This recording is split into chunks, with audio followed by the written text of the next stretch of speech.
Ladies and gentlemen, this is the last of 6 lectures on political crises in Britain since 1945, but I'm giving an extra lecture next Monday at 6 on the 1975 referendum on Europe and comparing it with today. That's next Monday at 6. And next year's series will be 6 lectures on, I think, a much less controversial topic, the history of the monarchy from Queen Victoria to the present day. Because the Iraq War, I suspect, is the most controversial of all the topics I'm discussing, and certainly not yet history, but a live political issue in that it still arouses very strong feelings. Indeed, a friend of mine, to whom I said I was giving this lecture, said, "I hope you get out alive after it." And of course, these feelings and attitudes greatly influence people's opinions of Tony Blair, who's become, in some circles, at least a political pariah, in large part because of Iraq. And you may have read in yesterday's Times, there were reports of a new attempt to impeach him for misleading Parliament and to bring him before the International Criminal Court. And particularly in the Labour Party, this feeling is quite strong, I think, though Blair is the only Labour leader who's ever won 3 elections in a row, 2 of them with the largest majorities Labour has ever secured. And critics of Blair allege that he secretly agreed with George Bush, the American president, on regime change in Iraq and created a false pretext to make an illegal war appear legal. He then bullied the Attorney General to provide legal justification for the war and deceived his cabinet and parliament to gain support for it. Critics say the war was not only illegal, but the greatest British foreign policy disaster since Suez. So electorally, Iraq has cast a shadow over Blair's reputation, and perhaps the Chilcot Report, which is due in July, will help to remove that shadow. We don't know. But as I said before, I must be the only person in the country who's glad that the Chilcot Report hasn't yet appeared, because I don't think I could face the task of reading what apparently over 2.5 million words about it. It's of course possible that everything I say today may be overtaken by the report. Now, a second way, I think, in which this lecture differs from the others in the series is that Britain played a subordinate role in the war to the United States. And Blair was sometimes called the poodle of President Bush, though I'll try and show that wasn't wholly fair. But the point is, the war would almost certainly have occurred even if Britain hadn't participated in it. And at one point, President Bush said to Blair, "I appreciate the difficulties you are having with your party. I shall quite understand if you do not join us." And then our role would have been as it was during the Vietnam War in the 1960s, when Harold Wilson's Labour government broadly supported America, but without participating. But Blair said he wouldn't take that position, that he would join the Americans. But if the war was a failure, it wasn't just a British failure, obviously it was an American one as well. It would have taken place whether Britain had participated or not. Now, I'm not going to take sides in the debate in the war, persuade you that one side was right or the other wrong. What I want to do is lay out the issues involved as fairly as I can and then leave you to make up your own minds. But one conclusion I have come to, which I'll state at the outset, is whether you think Blair or Bush were right or wrong, it seems to me that they acted in good faith. They did not, in my view, seek to deceive the public or Parliament to gain support for the war, nor did they have hidden motives such as the desire to gain oil from Iraq. And I hope my lecture will give clear evidence to support that judgment. Now, that doesn't mean I think they were necessarily right in their decisions. That is for you to judge.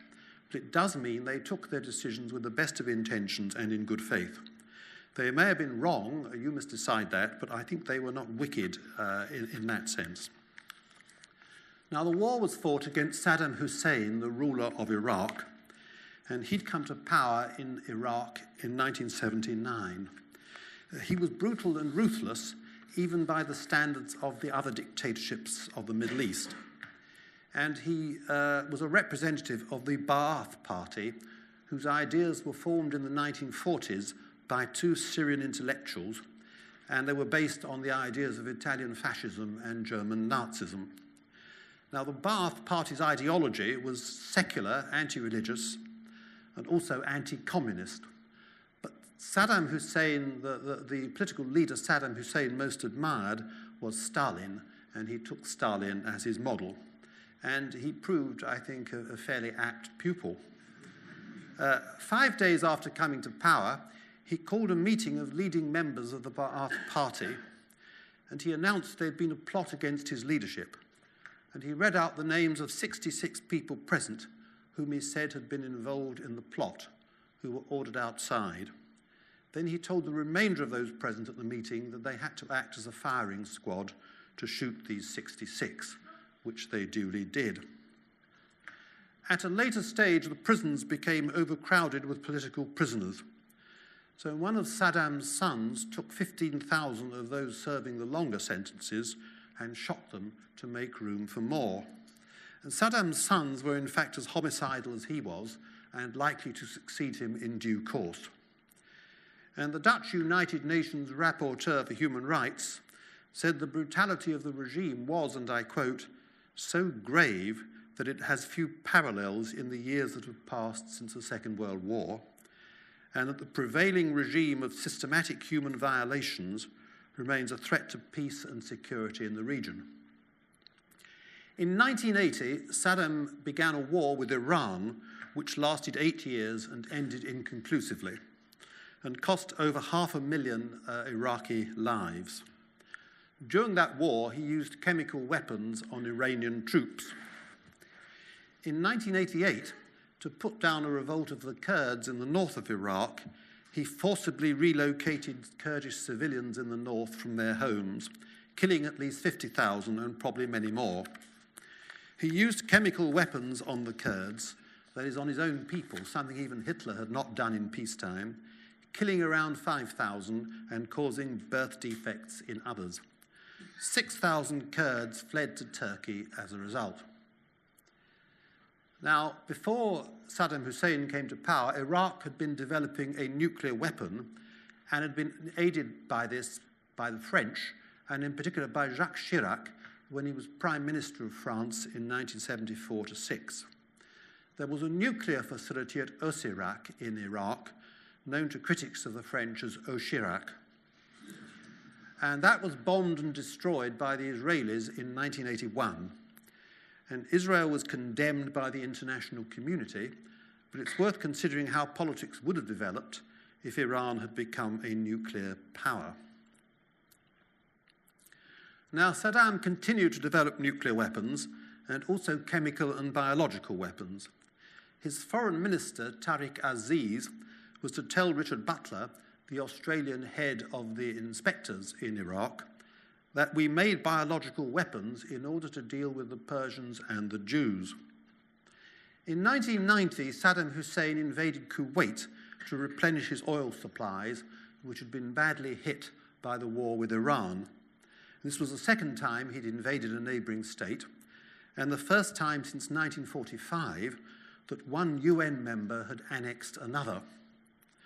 Now, in response, the UN passed Resolution 678, which you can see there, in which the member states of the United Nations cooperating with Kuwait were authorized to use all necessary means to evict Iraq from Kuwait and also to restore international peace and security in the area. And that is important because they could have said just to evict Iraq from Kuwait, but they didn't. They added a second point that Iraq had to comply with, namely to restore international peace and security in the area. Now, a coalition authorized by the UN, because the phrase all necessary means implies force if necessary, led by the United States, but including the Arab states, drove Saddam Hussein out of Kuwait after a 38-day campaign, and he very wisely rapidly withdrew his troops, and the coalition then stopped. And some wanted the coalition forces to go further to remove him from power, but it had no mandate from the UN for regime change. The UN mandate was to remove Saddam from Kuwait and secure peace in the area. But the fact that Iraq had not been invaded enabled Saddam to boast that he'd been undefeated, and he thought his mistake had been to invade Kuwait before he had nuclear weapons, and said he wouldn't make that mistake again. Now, many in the West not only hoped but assumed that this humiliation would lead to Saddam's overthrow, but it did not. They encouraged revolts against him, but they didn't support these revolts. And there were two revolts against him, first from the Kurds in the north, and secondly from the Shia Muslims in the south, who were the majority in Iraq. Both were repressed with great brutality. But the West then, after that, established safe havens and no-fly zones in these areas so as to prevent Iraqi planes from flying over them. And the Kurds gained de facto autonomy in their own area in the north and established a government there which approximated some of the norms of democracy, with greater popular control, certainly than in Iraq, but also in the other Arab states. Now, Saddam repressed not only the Kurds, that is fairly well known, but also the Shia in the south, and there were unconfirmed reports that he'd used poison gas on them as well. But there were, it was thought, around 50,000 Shia deaths, and many more fled the country. The figures are unclear. But the Australian director of the inspectors, who later came to Iraq, said that for Saddam Hussein, chemical warfare is as normal as crowd control. And it was estimated that up to the time of the Gulf War, from 1988, he'd killed around 500,000 of his own citizens. Now, after the war, the United Nations granted an armistice, that is, peace on conditions. And the condition was that Saddam disposed of his weapons of mass destruction under UN supervision or rendered them harmless. He was also required to abstain from supporting international terrorism. And that was UN Resolution 687. And Saddam was given 90 days to comply with that resolution, and sanctions were imposed until he complied, though the sanctions did not include food, medicine, and humanitarian supplies. Now, the reason for this provision was that while Iraq was not alone in developing or seeking to develop weapons of mass destruction, and no doubt some other nasty dictatorships also were developing them, Saddam alone had used them, and used them more than once. So this was what was passed. Now, from 1991, although there was a 90-day limit, Saddam Hussein played cat and mouse with the UN inspectors who were authorized to secure Resolution 687. In 1996, his son-in-law defected to Jordan and said that the UN inspectors hadn't noticed it, but he was breaking the resolution and was actually developing weapons of mass destruction. And the son-in-law was asked if he'd come back to Iraq and said he'd be granted an amnesty if he did. Very foolishly accepted that and was killed. And from March 1996, after the son-in-law's revelations, Saddam denied the inspectors access to key facilities and documents, and in August 1998, he ceased all cooperation. Now, the UN then passed a resolution demanding compliance, a unanimous resolution of the Security Council, 15-0, and Saddam backed down. But 3 weeks later, the chairman of the inspectors said that Iraq was still not cooperating, but placing new restrictions on inspectors. And this was during the time in office of President Clinton, that was before Bush. And Clinton said, instead of the inspectors disarming Saddam, Saddam has disarmed the inspectors. And America under Clinton and Britain under Blair responded with a bombing campaign. And that was undertaken without UN support. It was unilateral. Now, this is important because Bush was often accused of ignoring the United Nations. But that process began under Clinton, and it began because of various terrorist attacks on American embassies in Kenya and Tanzania, and because of the worries about Iraq.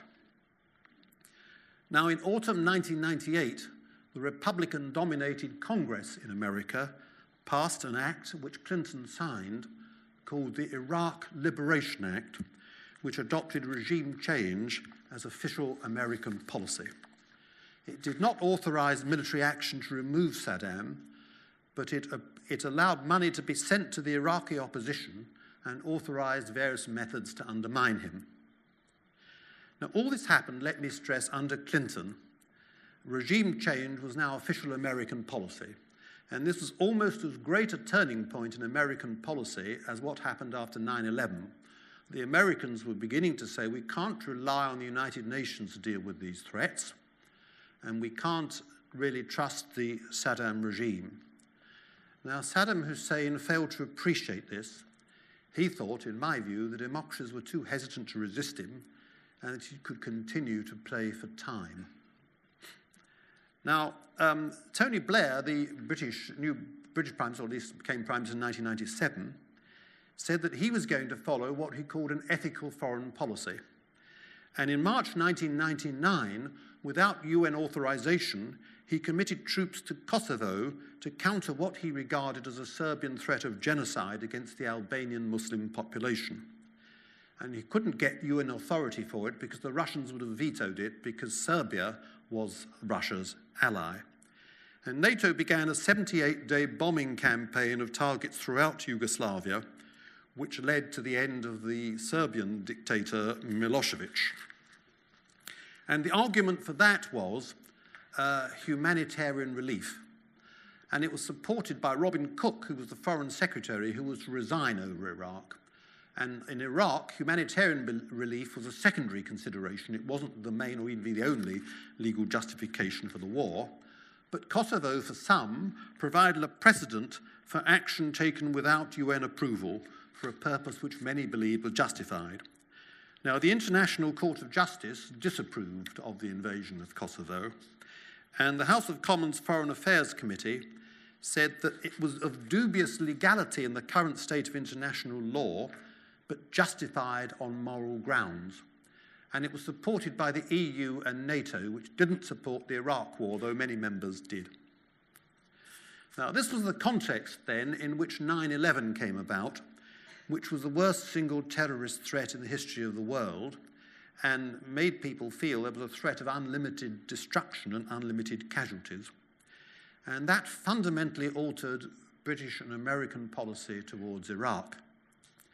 Now, some in the American administration believed that there were links between Iraq and the al-Qaeda terrorist organization which had been responsible for 9/11, but most in the American administration did not, and the British government did not. Saddam Hussein, it's fairly clear, was not involved in 9/11, but he welcomed it, said it was a due punishment for America's crimes, and he was involved, contrary to 687, in international terrorism. He offered $10,000 to the families of suicide bombers in Israel and was later to offer the same sum to any Iraqi who killed a UN relief worker in northern Iraq. The link with terrorism shed further light on the nature of the regime, but wasn't the basis for the alteration of policy. What changed was the calculus, because it meant that Britain and America were no longer prepared to put up with Saddam's playing for time. They said, by comparison with other rogue states, it's not only, North Korea, for example, it's not only he's got the capability to make weapons of mass destruction, but as had already been shown, he had the firm intention of using them.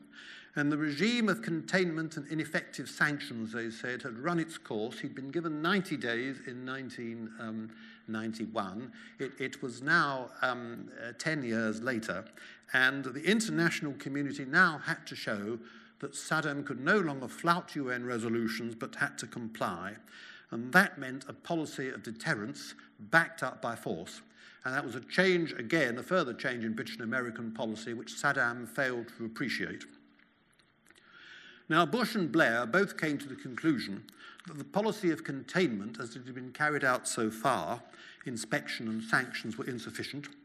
And indeed, the sanctions were eroding and harming Iraqis because the money for medicine and food was being appropriated by him and put into his own coffers.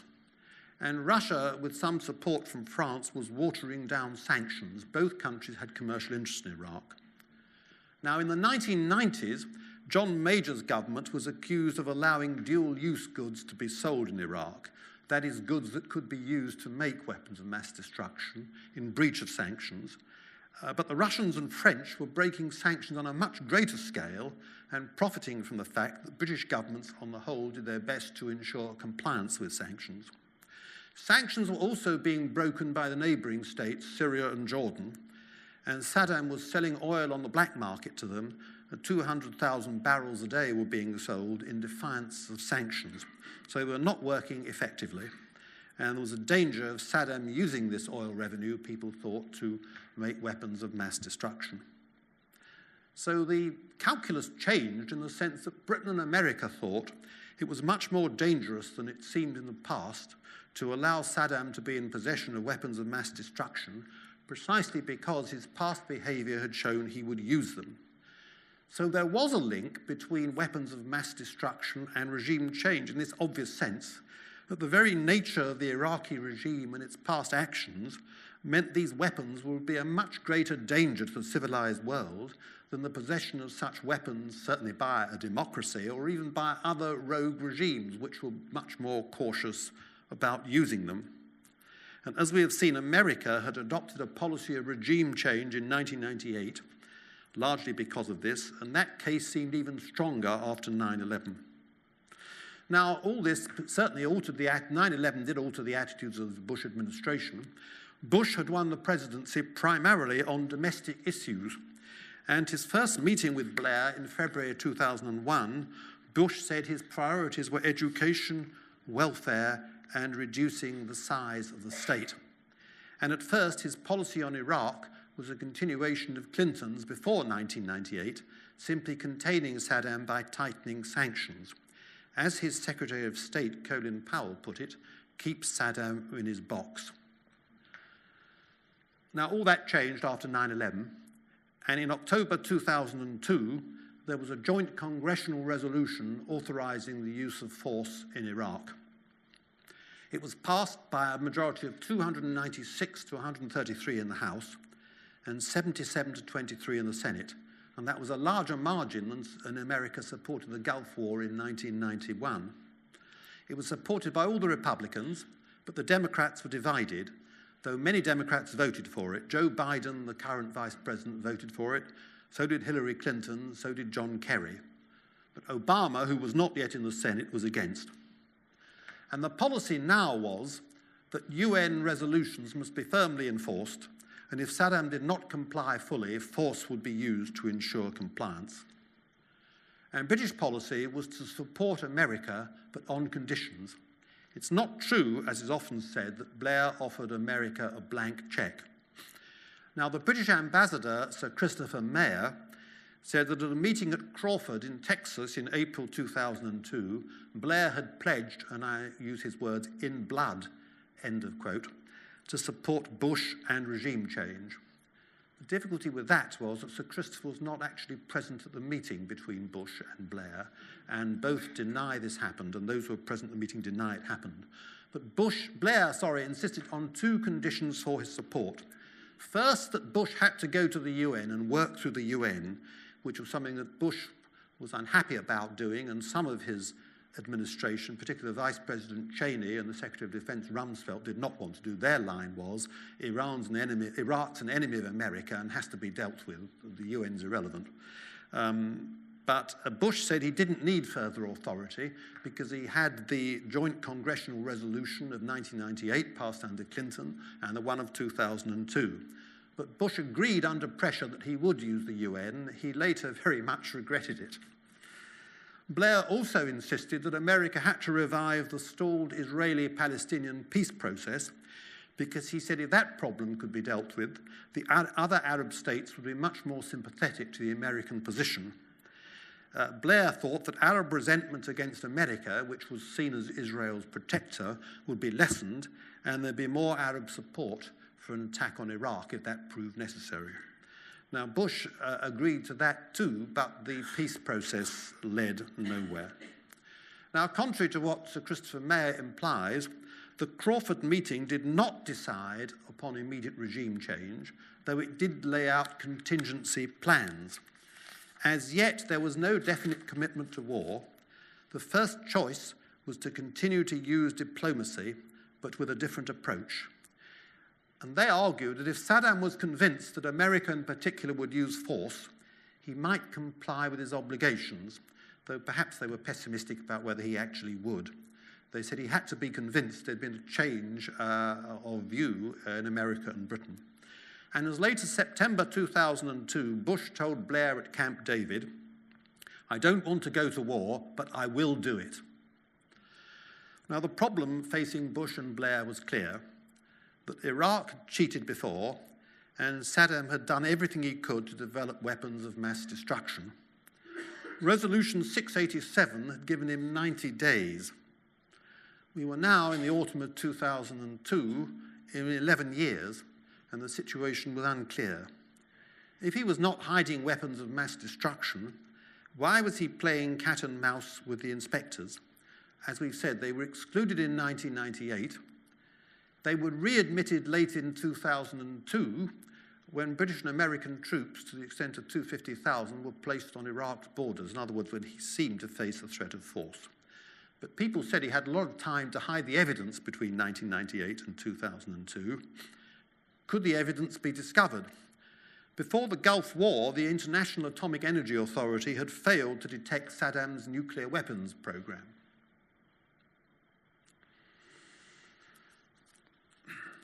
Now, in September 2002, the government asked the Joint Intelligence Committee, that is the heads of the Secret Service, to produce a dossier as to the intelligence they had relating to Iraq.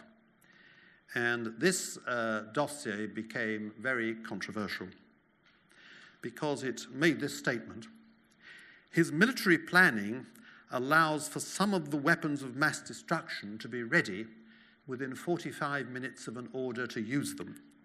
Unless we face up to the threat, we place at risk the lives and prosperity of our own people.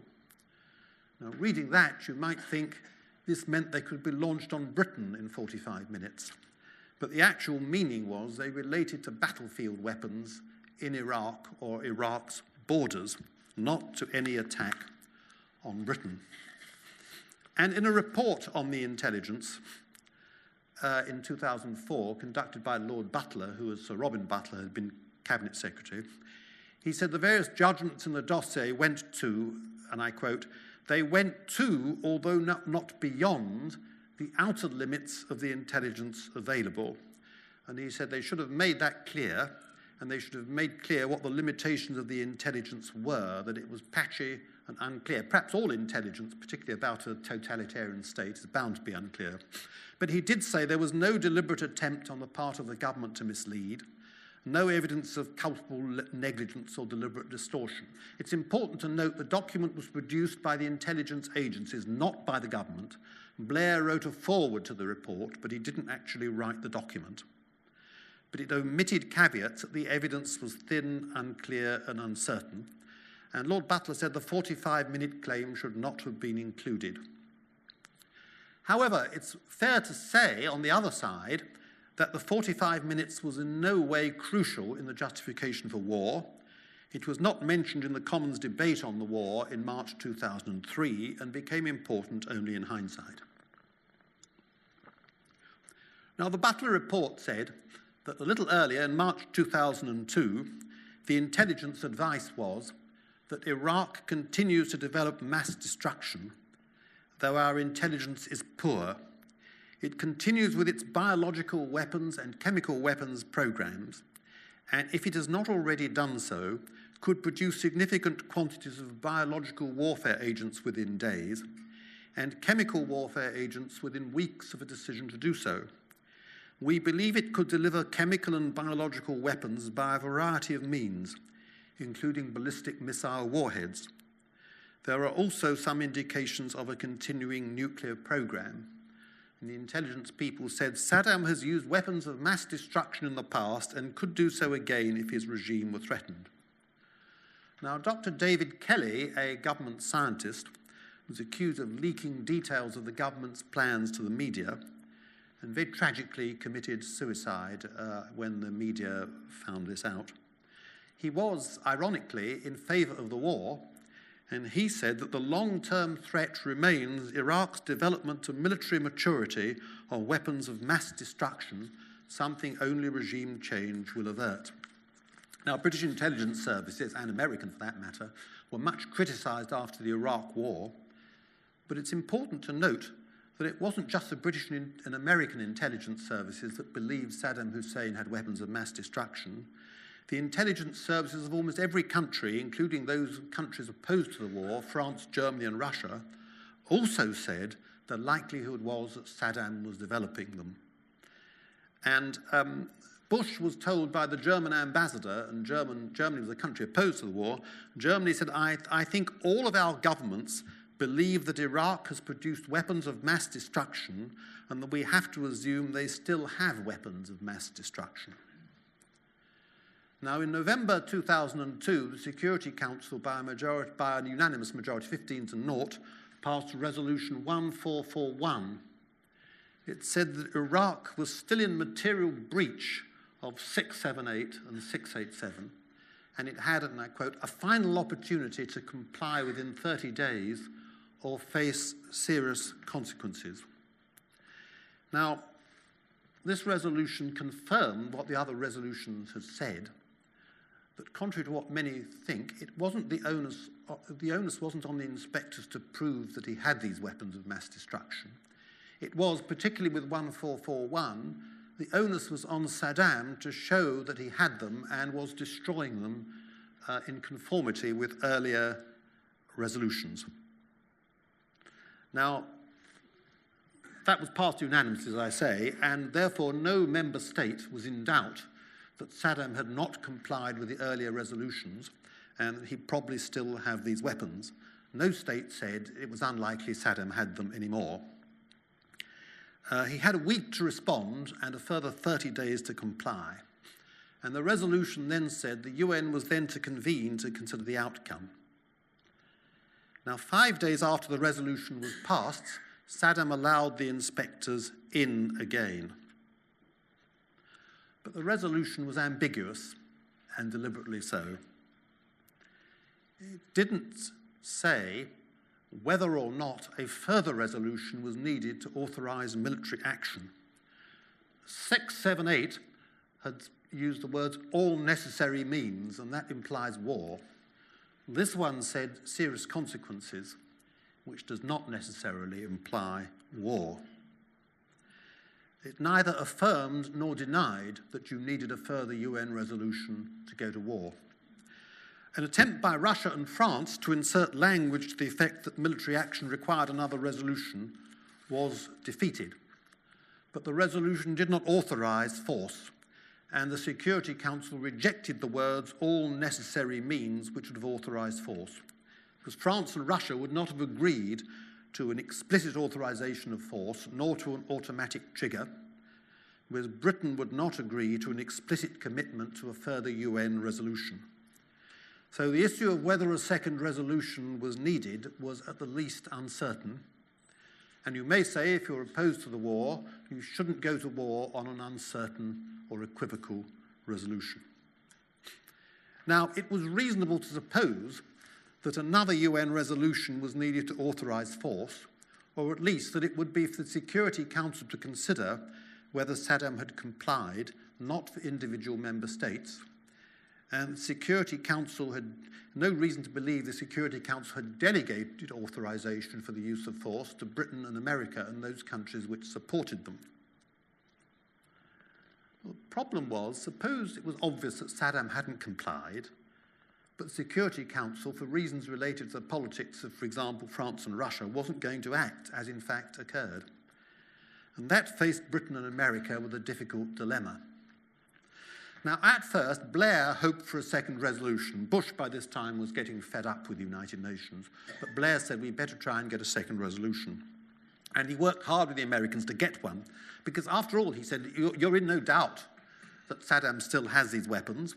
No one believed he'd complied.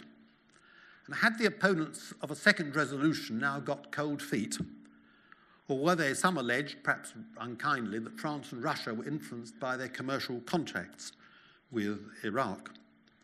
But what the French were now leading the dissidents in saying was that the inspectors needed more time, and the inspectors also said they wanted more time. They said that after 1441, we were getting a bit more cooperation. Things were improving. They weren't satisfactory. They didn't say he's complied with the earlier resolution. They said we're getting somewhere. Now, it seems to me the position of the French and the inspectors was distorted because this had said 30 days and it was a final opportunity. And 1991 had been given 90 days. He still hadn't complied, and such compliance came about because of the threat of force. How could we be sure that more time would resolve the issue? And the issue wasn't time, but whether Saddam was willing to comply. To take another example, South Africa, after the collapse of apartheid, agreed to destroy its weapons of mass destruction and did so within 2 years. And only 9 inspectors were needed to verify that, because post-apartheid South Africa was perfectly willing to destroy its weapons of mass destruction. So I think that was one weakness in the French position. A further weakness is that the inspectors were not there as detectives. It wasn't their job to search out whether Saddam had these weapons of mass destruction. It was to verify that Saddam was complying with the UN resolution, that the onus was on him to say that he had. And it seems to me the French position is shifting the onus, the burden of proof, to the inspectors. It wasn't with them, it was with Saddam to comply. And it was by no means clear that France, in particular, would ever support the use of force. And Jacques Chirac, who was now president of France, said as much. He said on the 10th of March, whatever the circumstances, France will vote no to a second resolution. So the arguments of Blair and Bush was that the UN would then appear impotent and Saddam would have defied it. Now, I think no one thought he'd actually complied with 1441. And after the invasion, the Iraq Survey Group discovered that Saddam had been instructing his experts and technical people not to cooperate, since once sanctions had gone, he hoped to restart his weapons of mass destruction program. Paradoxically, the only method by which Saddam might have been made to comply without a war would have been a unanimous second resolution by the Security Council saying if he did not, immediate force would be used. But such a second resolution was unobtainable.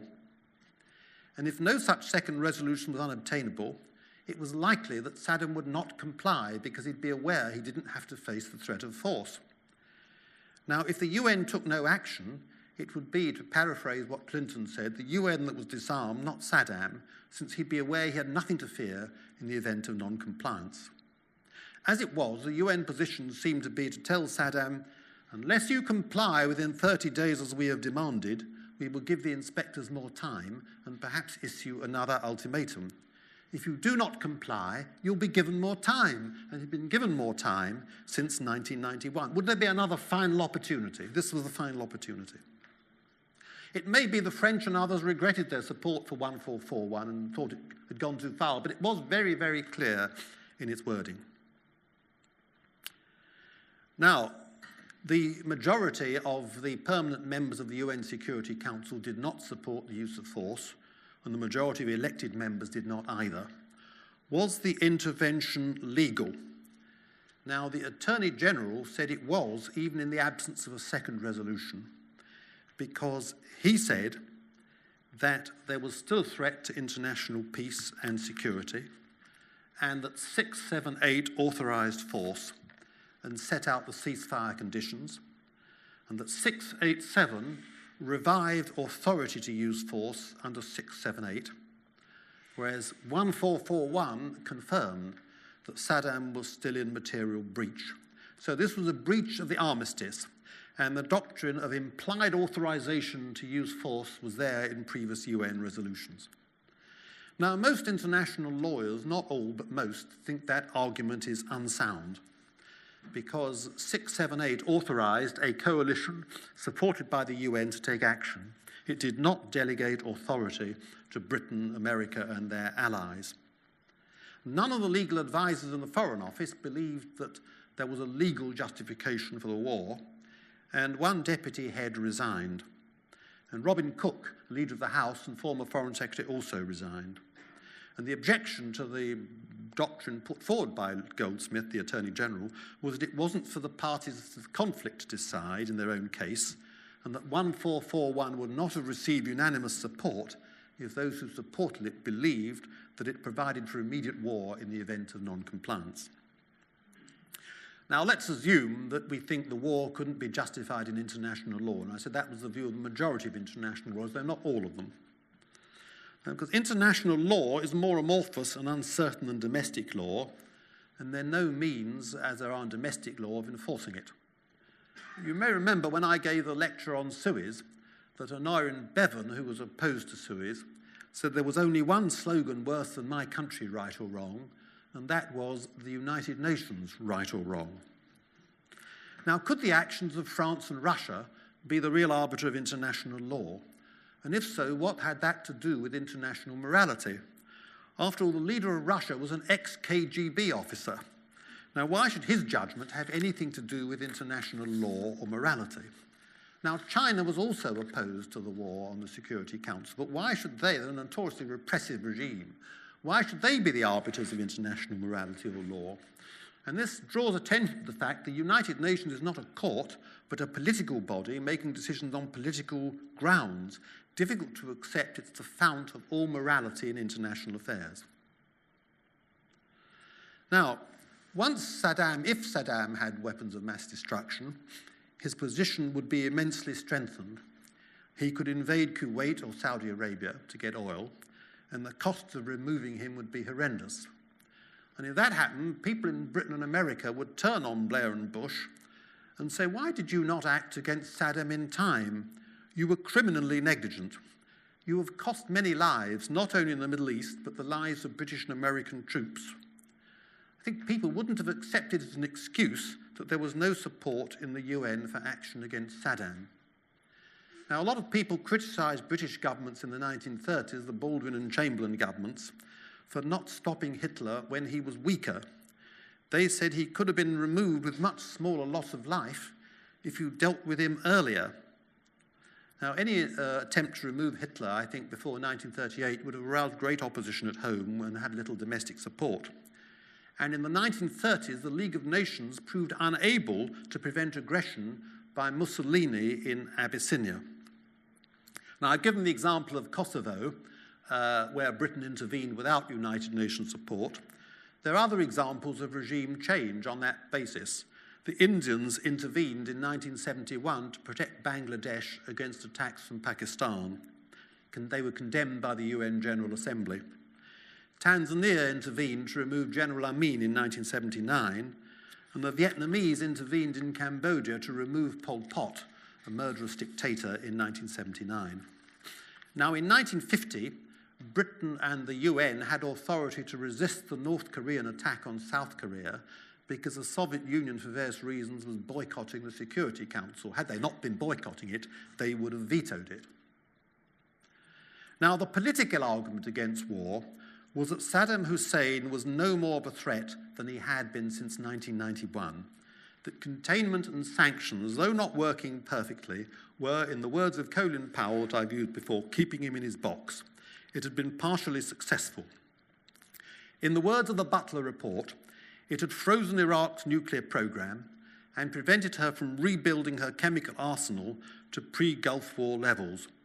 Ballistic missile programs had been severely restricted, biological and chemical weapon programs had been hindered, no-fly zones gave some protection to the Kurds and Shia, and Saddam was not threatening his neighbours. But they also said, to the extent it was working only because of a threat of force, not because Saddam had had a change of heart. And the Butler Report quoted with approval the report of the Joint Intelligence Committee, playing for time he would then embark on a renewed policy of non-cooperation. It concludes, in sum, despite the considerable difficulties, the use of force in a ground campaign is the only option that we can be confident will remove Saddam and bring Iraq back into the international community.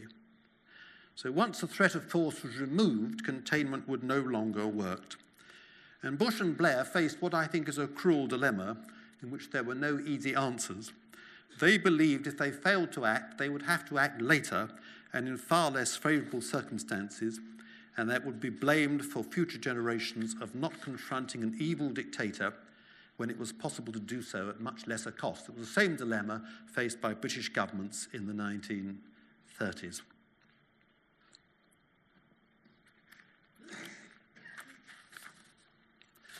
Now, there was a last attempt to prevent war when the British and American governments laid down 5 new conditions for Iraq to meet, including that the inspectors be allowed to conduct interviews with 30 Iraqi scientists involved in weapons of mass destruction outside Iraq, so they couldn't be influenced by the dictatorship to give the answers that Saddam wanted.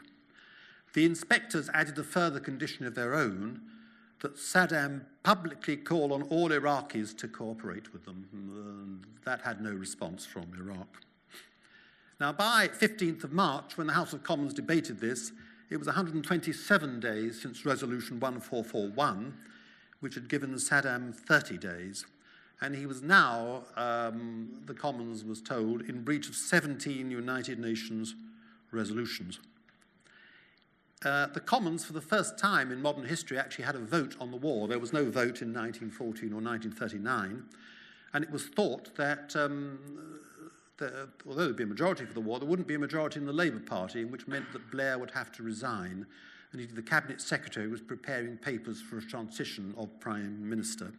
And Jack Straw told Blair, if you go next Wednesday with Bush and without a second resolution, the only regime change that will be happening is here. But in the end, a majority of Labour MPs did vote for the war. Most Conservatives, the Conservative Party supported the war, though there were some prominent dissidents, including Kenneth Clarke. The Liberal Democrats were united against the war. Blair said, very unfairly, I think, that they were united only in misjudgment and opportunism. That's unfair. They had a principled case against the war. There was much popular opposition in Britain to it. There was a march in London which attracted, it said, around 1 million people, the largest peacetime such demonstration in the country. It was the first occasion when both the Archbishop of Canterbury and the Roman Catholic Cardinal Archbishop of Westminster condemned the war. Though once we went to war, public opinion turned round in its favour, as often happens. But before the war, the Times showed that 67% of British people were against the war, 90% of French were against the war, 86% of Germans, and also 93% of Spanish, though the Spaniards favoured the war. The Spanish government joined the war, coalition fighting the war. And Blair told the Spanish Prime Minister that the percentage of people in Spain supporting the war was roughly the percentage who believed that Elvis Presley was still alive. Now, people often say that governments should lead and not merely follow public opinion. And Blair, in particular, was often criticised for following public opinion and focus groups and spin and all the rest of it. But when a government does not follow public opinion, it's condemned for ignoring it, so perhaps you can't easily win. Now, on the 17th of March, Blair and Bush met in the Azores. Bush said he wanted to come to London, but was advised that might not be wise. And Bush issued a statement saying that Saddam Hussein and his sons must leave Iraq within 48 hours. Their refusal to do so will result in military conflict commenced at a time of our choosing. 6 of the then 15 members of the European Union supported the war. Britain, plus Denmark, Italy, Netherlands, Portugal and Spain. But all the 10 new accession states for 2004 supported the war, that is the ex-communist states in Central and Eastern Europe, with recent memories of tyranny. Chirac said they'd missed a good chance to be quiet and accused them of being badly behaved, which wasn't well received in Eastern Europe. Of NATO members, 15 were in favour. Only Belgium, Luxembourg, France and Germany were against. But Blair was the only European Social Democrat leader to favour the war, apart from the Poles. The Arab League predictably denounced the invasion, but Egypt allowed coalition warships to use the Suez Canal, and Jordan authorised deployment of US troops on its soil. Japan, and perhaps not surprisingly South Korea, also supported the war. In total, 40 countries supported it. Now, perhaps at this point, without the advantage of hindsight, let me do a poll. How many of you, and what I've described so far, I've tried to be as fair as I can, how many of you would have voted for the war in the House of Commons? I can't see very well, it's rather hazy, very, very few of you. How many against? Again, I can't see. I think most people have abstained.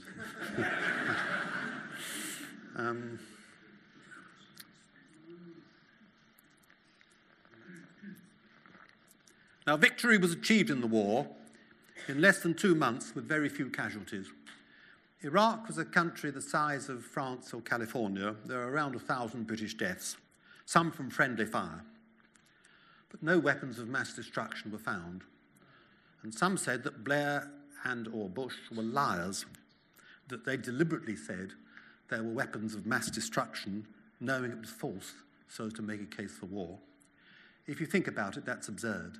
They were bound to be found out. If they knew there were no weapons there and they were going to war, it was bound to be found out. It was, leaving aside morality, it was a very stupid thing to do, and it would have been a pointless deceit, which they'd known would have ruined their reputations. And as was clear, the intelligence services of countries opposed to the war, not just Britain and France, believed that he had them. And the idea that Blair had deceived was refuted by the report by Lord Hutton, a law lord, in 2004. Now, it's thought by some that Saddam's strategy was to hide his weakness by pretending that he had weapons when he didn't.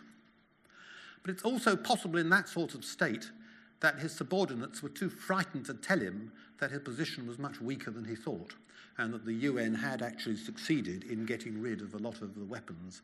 I mean, anyone who told him something you didn't want to hear would not survive for very long. It's very difficult to read the mind of a dictator why he took the policy he did. It's equally absurd to say, as some do, that we went to war for oil. There'd be no problem for the West in getting oil from Iraq. Saddam would readily have sold oil in return for lifting the sanctions and the threat of inspection. He'd be happy to do that. After the invasion, the oil was used not for the West, but to rebuild the infrastructure in Iraq. Now, I've said no weapons of mass destruction were found, and that's a general view, but it needs to be qualified. The report of the Iraq Survey Group said in 2003 there was no active program, but it also said that Saddam was a greater threat than we had known. Its second report, in September 2004, based on interviews with Saddam and his associates, said that Saddam wanted to recruit Iraq's capacity for weapons of mass destruction after sanctions were removed and Iraq's economy stabilized.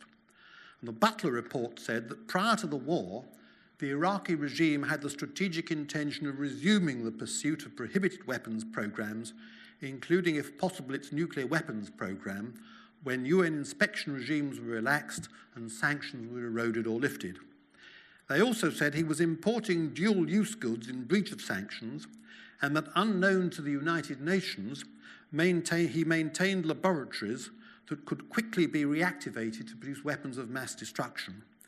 They said that Iraqis were planning to produce several chemical warfare agents, including sulfur mustard, nitrogen mustard, and sarin, and their program included the use of human subjects for testing purposes, in other words, to test biological poisons. So he was certainly in breach of UN resolutions, and while you can argue the intelligence was mistaken, it can also be argued that those who believed in containment and the effectiveness of sanctions under the UN also were misjudging the seriousness of the situation. Because since the UN was unaware of the laboratories, the inspectors might have concluded that the weapons had been destroyed, sanctions would have been abandoned, and Saddam would have been free to resume. I say the only constraint on him was the threat of force, and after a while that threat would cease to carry conviction, even if the UN had been prepared to maintain it in face of the clearly declared opposition of France and other countries. It is possible that Saddam would have had a change of heart, that he would have become milder and ceased to be a menace, and his homicidal sons, who would probably have succeeded him, would also have become gentler characters. In other words, that the regime would have reformed itself, but I think we wouldn't bet on that.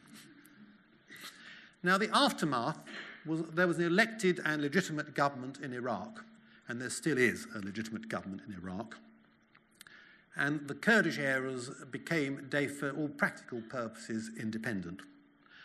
But that legitimate government was soon beset by huge problems: looting, corruption, and civil war, and the intervention of the Al-Qaeda terrorists, and also from Iran. And these were defeated by coalition forces by 2010, with around 200,000 casualties, mostly Iraqi insurgents and al-Qaeda. And the strategic effect of the war seems to have strengthened Iran, which had strong links with the Shia in the south of Iraq. In 2010, the Americans withdrew, perhaps a mistaken judgment, and that led to the incursion of Daesh, which now controls a part of Iraq. Now, it's fair to say, I think, that much of the criticism of the war, not all, but some of it at least, is retrospective, relating to what happened after the war rather than the war. If Iraq had settled down, as to some extent Kosovo has, I think criticism would be more muted. However, when you look at the casualties, it's worth remembering that over 500,000 Iraqis had died in the unnecessary war with Iran, around 60,000 Kurds had been killed by Saddam, many more displaced from their homes, 75,000 were killed in the First Gulf War, around 50,000 Shias probably killed in the 1991 reprisals, and at least 100,000 further civilian deaths under Saddam. In addition, Iraq, which had been richer than Portugal in 1979, by 2003 had 60% of its population dependent on food aid. Now, Saddam said that was because of sanctions, but it wasn't, because he was using the money for food, as I've said, for his own purposes. A third of Iraqi children in the centre and south of Iraq were suffering from chronic malnutrition, and 30 of 1,000 children under 5 were dying, a figure worse than the Congo. And I'd say this is because the money for food and medicines imported by the international community had been used by Saddam for his own purposes. Now, matters immediately improved when the coalition forces and the new Iraqi government introduced a proper immunization and nutrition program. And by 2010, because the oil was used for the benefit of Iraqis, GDP per head was 3 times as high as it had been in 2003. So it's a difficult balance to draw the judgment of whether things were better or worse. In addition, for a very short time, other Middle Eastern dictatorships were very frightened by the Americans. Libya in 2003, Colonel Gaddafi confessed he'd been developing weapons of mass destruction and would now dismantle them, which he did. He said that 6 days after Saddam Hussein was captured at the end of 2003. Is that a coincidence? We don't know. Iran began to negotiate on its nuclear program in October 2003, and Pakistan shut down the activities of its nuclear scientist A.Q. Khan. For a short time, rogue and terrorist states became very frightened of what the Americans might do. But at this point, you might want to hear Blair giving a retrospective judgment. I think it's on Irish television, certainly. I think around 2010, after his memoirs had come out. He's interviewed on Irish television. Sitting in Downing Street having a cup of coffee in the morning and listening to, say, 1 million people outside protesting, did those protesters, and that's the enormity of it at the time, give you pause for thought? Of course. Look, it's not them that gave you pause for thought, simply. The awesome nature of the responsibility and the decision. You should have pause for thought all the way through. But here's the thing. Yeah. In the end, you have to decide this way or that. Right? There is, unfortunately, no third way in it. The number of soldiers that have died, British soldiers in Iraq, and the countless number of Iraqi civilians that have died. Have you ever had a moment of a night where you might have shed a tear and said, this is horrific? Did you ever cry about what's happened? As I say in the book, you wouldn't be human if you didn't feel emotional about it, and I actually explain one occasion when I did, when meeting the family of one of the soldiers. But let's also remember that if I'd taken the opposite decision, or if America had taken the opposite decision, there were also people dying under Saddam every year. Just one little thing which is worth pointing out. Under Saddam, the child mortality rate in Iraq was the same as the Congo. Now, it is down to 1/3 of what it was. That's 50 or 60,000 children, extra children, living every year there. So, when you look at the history of this, unfortunately, this is not a case of this decision leading to bad consequences, this decision leading to good. It's a decision with difficult consequences either way. When you arrive into a situation like this, a live television interview, and you come through the gates and you have people chanting with the placards and so on, and they're shouting war criminal, and they're shouting at you, are you a war criminal? Of course I don't believe that. But why are they calling you one? Ryan, you know why they are, and they're perfectly entitled. Look, I'm not going to explain it. I don't have to explain it. They can explain it. But in the end, you can try. Of course, I can understand it. But you can't take decisions on the basis of people with placards. You've got to take decisions on the basis of what you think is right. Does their opinion matter, do you think? Of course their opinion matters, but their opinion can't determine everything. Look, one of the first things that you learn in politics, I'm afraid, and this is a lesson in political leadership, is that those who shout most don't deserve necessarily to be listened to most, right? Everyone should be listened to equally, irrespective of the volume of noise. So, yes, I had to listen to people who were opposed to the decisions I took. There were also people in favour of the decisions I took, including, incidentally, many, many Iraqis. I remember Jerry Adams sat in that seat last season of this programme, and I asked him, do you think you have blood on your hands down through after all the conflict and so on? And I put the same question to you with Iraq, with the view to as somebody who was involved in a military struggle, war, whatever you want to call it. Do you ever feel sometimes that perhaps you have blood in your hands? No, I feel that I took a decision that was incredibly difficult. Yeah. I know many people disagree with it, but I took it in good faith. And all I ask people to do is to understand the other point of view. I understand theirs. Would you do it tomorrow with the same information? I know it's a bit of a beautiful question. Well, it is like really, because it's a hypothetical question. I know it is. But I in answer to the question, do I still believe in the light of what we know now that Saddam was a threat? Yes, for the reasons I've just given. Now, why did Iraq not settle down? Why did it lead to Daesh? Some say the West is seen as an enemy of the Muslim world, and an attack on Iraq is seen as an attack on Islam. Now, if that's so, it seems to me a bit unfair, because Blair and Clinton had intervened in Kosovo to protect Muslims, and after all, most of the victims of Saddam were themselves Muslims. Now, were all these problems the consequence of Western intervention or a result of mistakes made by the West after military victory? Now, of course, with hindsight, everyone can point to mistakes made after the war and suggest alternatives. Perhaps the mistake was to debarth the country too quickly, analogy with denazification after 1945. Perhaps there was a mistake to disband the Iraqi army. But there's no convincing reason, I think, to believe the alternatives would be any better. I mean, hindsight's a wonderful thing. But I think the problem lies deeper in misconceptions about Iraq held both by Blair and even more by Bush and those who advised him. People say there was insufficient planning for the post-war situation. And that was partly, no doubt, because the focus of planning was on the military campaign. And the planners, I think, drew an analogy with what happened in Germany and Japan after 1945, though there'd been much more planning for that. But the main difference was that Germany and Japan were old established nation states which were unified with a strong sense of national identity. Iraq was an artificial state which had been part of the Ottoman Empire. It was formed after the First World War, after the collapse of the Ottoman Empire, putting together three districts of that empire. The south were the Shia, and they were a majority in Iraq, they were 55%. The centre were the Sunni, who were 20%, and the north, who were the Kurds, 20%. These groups were not only religiously separate, but territorially separate. Now, there are 30 million Kurds scattered among a number of states in the region, and they're the world's most numerous people without a state of their own, though they haven't attracted the same degree of support from the international community as another stateless people, the Palestinians. But the Kurds, unlike the Palestinians, are not Arabs and didn't want to be part of an Arab state. And Saddam said there was no place for them in an Arab state, and he, as rather Hitler had said, no place for Jews in a German state, and he showed that by his policies.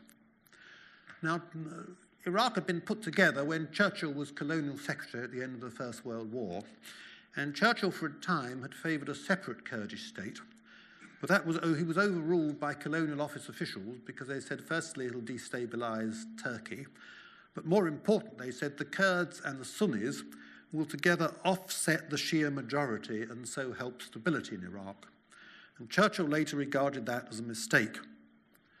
Bush, you may say, by making possible de facto Kurdish independence, undid Churchill's mistake. The Kurds are de facto independent. Bush, as we know, used to keep a bust of Churchill in his office, which, as we also know, Barack Obama had removed. Now, the Ba'ath leaders were Sunni. and they certainly weren't prepared to share power with a Shia. And even the whole notion of sharing power is fairly alien in that part of the world. So the only way of ruling Iraq by a minority was by force, to hold down the majority, not necessarily by such brutal means as Saddam used, but certainly by force. And Saddam, you may say, at least kept the Sunnis and Shias down, kept them apart from fighting each other because of his own brutality, the sense in which he united most of them against him. Now, Bush and Blair meant well, and they said they wanted to secure democracy in Iraq. Bush said this in February 2003. He said that a liberated Iraq can show the power of freedom to transform that vital region by bringing peace and progress into the lives of millions. He thought it would have a domino effect, lead democracy in the rest of the Middle East, and therefore make the Middle East problems, particularly the Israel-Palestine problem, easier to settle. And Bush held perhaps a not unreasonable view, derived from very idealistic American President Woodrow Wilson, that everyone everywhere wanted democracy. He said all people wanted the chance to be able to choose their government, all women wanted to enjoy equal rights with men, all people wanted to enjoy basic human rights. Blair said he wanted the Iraqis to be able to choose a government for themselves. He told American Congress, he said it was a myth that Afghan women were content under the lash of the Taliban, that Saddam was somehow beloved by his people, and that Milosevic was Serbia's saviour. And as I say, they hoped there'd be a domino effect in the Middle East. But despite all the improvements, despite the fact that Iraq has more or less an elected legitimate government, there's probably no real chance of securing democracy there in the immediate future. What does democracy mean in a society so deeply divided by tribes, ethnicity, and religion? There's no real sense of majorities and minorities in the sense in which we understand it. They're just simply different religious groups. The majority after the invasion were Shia. They certainly weren't inclined to share power with the Sunnis, particularly after all, the way that Saddam, who was a Sunni, had treated them when he had power. They were even less prepared to recognize the rights of the Kurds, who were not Arabs at all. And many of the Shias sought an alliance with Iran, who was part of Bush's axis of evil. So arguably one outcome of the war was to strengthen Iran, which some may regard as more dangerous than Saddam's Iraq. It's a disputable argument. Now, Charles Freeman, who'd been ambassador to Saudi Arabia under the older Bush from 1988 to 1992, he said, "We invaded not Iraq, but the Iraq of our dreams, a country that didn't exist, that we didn't understand. And it is therefore not surprising that we knocked the kaleidoscope into a new pattern that we find surprising. The ignorant are always surprised." Now, more recently in Libya, where Britain and France removed Gaddafi, there have also been enormous problems. There is now, over 4 years after the intervention, a legitimate elected government, but it's plagued by ethnic and tribal warfare, and parts of the country are also occupied by Daesh. The truth is that most of the Arab countries in the Middle East have been extraordinarily reluctant to the waves of democratization that have affected every continent since the fall of communism and apartheid in the 1980s and 1990s, leaving Israel, which is in a sense a Western importation, as the only democracy in the region. But because they believed democracy could be secured, Britain and the US did not ask themselves how Iraq could be governed in the light of the profound ethnic, religious, and tribal differences that are there. Is there in fact such a thing as a real Iraqi identity at all, or should one arrange for orderly partition and an independent Kurdish state, though that would be bitterly resented by Turkey, since it would be a pole of attraction for Kurds in Turkey? So the costs of intervention are very clear, and you might say, we should stay out of the Middle East entirely, that it's a snake pit, and we should keep well away, that all our interventions have done a lot of harm. But then you have to consider the costs of non-intervention. This is what Blair was saying. If Saddam Hussein had remained in power, developed weapons of mass destruction, which he had every intention of doing. And some of you might think Syria is an example of the costs of non-intervention. As you know, David Cameron sought to intervene, but was defeated by a majority in the House of Commons. Now, we know that at least 10,000 Syrians have died in custody under the Assad regime, but Western calls for sanctions were resisted by Russia and China. Now, during the Civil War, a further 250,000 people have died, and there are nearly 5 million Syrian refugees. You have to ask yourself whether there was, in the early stages when Cameron wanted intervention, a real civil rights opposition in Syria, which would have come to power and established Syria as a moderately legitimate state, or would the outcome have been, as in Iraq and Libya, where the overthrow of a brutal dictator who kept order by the most ruthless and inhumane means is followed by something nearly as bad or even worse? In Syria now, were Assad to be overthrown and Daesh take over the state, the outcome clearly would be worse, and that's part of the reasons why the Russians have intervened militarily to save Assad. Now, of course, with hindsight, all things might have been done differently. But as President Bush said, and on this I agree with him, hindsight is not a strategy. Everyone's hindsight is better than the most acute foresight. My conclusion is there are no easy answers, that Bush and Blair were faced with an almost impossible dilemma, and that all of us should be very grateful that we were not in their shoes and did not have to make their difficult decisions. Thank you.